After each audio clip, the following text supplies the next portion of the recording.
அஸ்ஸலாமு அலைக்கும் வரஹ்மத்துல்லாஹி வபரகாத்துஹு.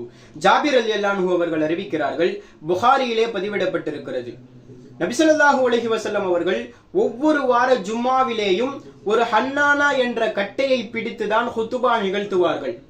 ஒரு நாள் ஒருவர் அந்த ஹன்னானா என்ற கட்டைக்கு பகரமாக வேறொரு கட்டையை அன்பளிப்பாக பெருமானாருக்கு வழங்கினார்கள். அப்போது நபி ஸல்லல்லாஹு அலைஹி வஸல்லம் பழைய ஹன்னானா கட்டையை ஓரமாக வைத்துவிட்டு அந்த வாரம் புது கட்டையை பயன்படுத்தி கொண்டிருந்தார்கள்.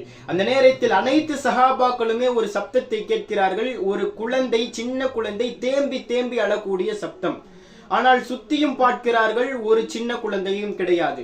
அந்த நேரத்தில் அந்த சப்தத்தை பெருமானார் கேட்டுவிட்டு மின்பரிலிருந்து இறங்கி வருகிறார்கள். அந்த ஹன்னானா என்ற கட்டைக்கு அருகிலே சென்று அதன் மீது கை வைத்து தடவி, ஏன் அழுகிறாய் ஹன்னானா என்பதாக கேட்டார்கள். அப்போது அந்த ஹன்னானா பதில் சொல்லியது, நபியே நாயகமே, உங்களுடைய பரக்கத்தான அந்த கரம் இவ்வளவு நாள் என் மீது பட்டு கொண்டிருந்தது.